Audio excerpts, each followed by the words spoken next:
হরিণগুলো কোথায় চলে গেল? তবে কি ব্যর্থ হব না? ব্যর্থ হবে চলবে না, শিকার আমাকে করতে হবে। আরে আরে হরিণ, তুই পালাবি কোথায়? পালাবার নাহি তোর কোনো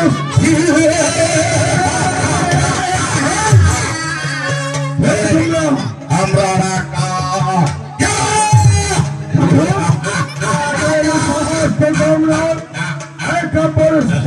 সামনে এসেছিস ডাকাতি করবার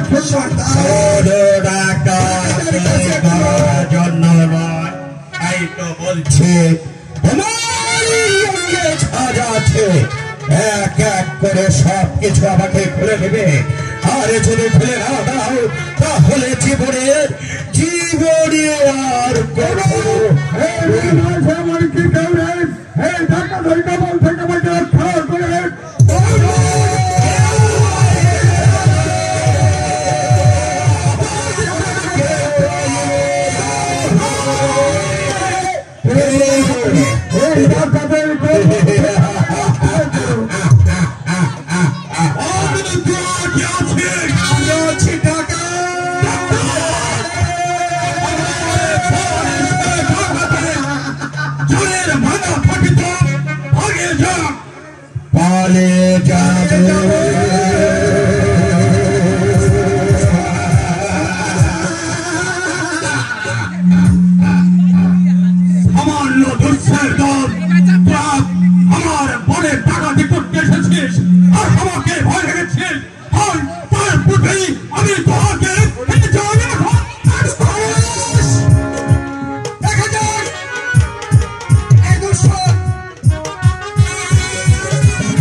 কবল থেকে রক্ষা করলে আজ যদি তুমি না আসবে হয়তো এই ডাকাতের দল আমাকে মেরেই ফেলত।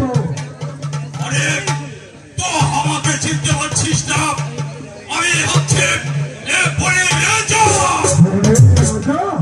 অর্থাৎ তুমি বলো না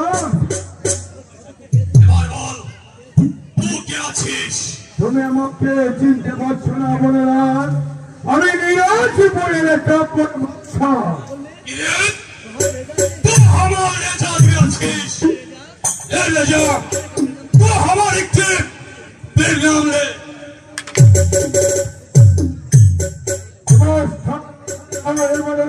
তোমার স্থান ওখানে নয়, তোমার স্থান হচ্ছে একেবারে মাঝখানে মধ্যে।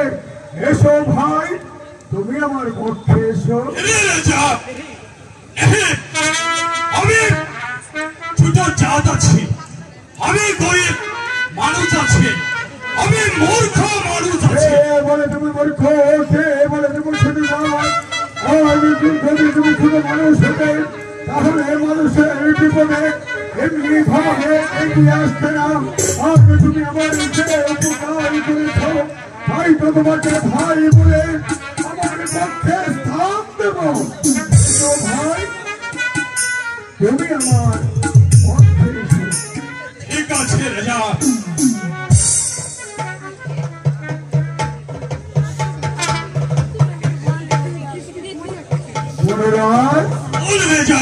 আজ তুমি আমার যে উপকার করেছ, এই উপকারের আমি কোনোদিন শোধ করতে পারবো না। তোমার উপরে আমি অনেক খুশি হয়েছি, তাই তো খুশি হয়ে আমি তোমাকে কিছু উপহার দিয়েছি।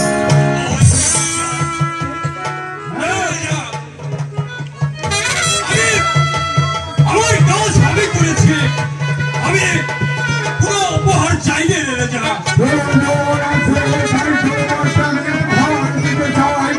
ওই যে দেখো সঙ্গে মাথা সেবাই আওয়াজ ঘোরা আওয়াজ ঘোরা আর আমার এই শরীর জামা আমি তোমার উপহার দিতে চাই। রাজা, উপহার গায়ের পোশাক অনেক মূল্য আছে, এই পোশাক দিয়ে আমি কি করি রাজা? হয়তো তোমার কোনো উপকার আসতে পারে, হয়তো তোমাকে আমার ওই আওয়াজ আর এই শরীর জামা আমি তোমার উপহার দিচ্ছি, তুমি সারন্দে গ্রহণ করো।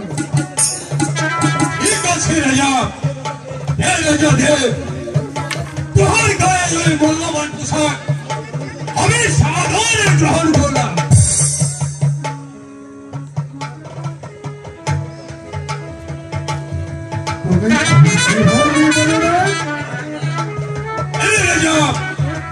বহুত খুশি হয়েছি। এবার চল রাজা, আমি তোমাকে জন্মার পথ পৌঁছে দিই। পূর্বে তোমাকে কথা বলে যাচ্ছি, বলে জঙ্গলে ঘুরে বেড়াও, তখন কোনো কিছু প্রয়োজন হলে এই একা পরে বাচ্চার কাছে দেও, তোমাকে আমি খালি হাতে ফিরাবো না। ঠিক আছে রাজা, তাই হবে। এবার চল রাজা, আমি তোমাকে জঙ্গলের পথ চুরাগিয়ে নিয়ে আসি। তাই চলে শিকার করতে এসেছিলাম, আর আমি শিকার করবো না। তোমার সঙ্গে কথা বলতে বলতে এই ভয়াবহ বঞ্চিত পারি নিয়ে চলে যাবো।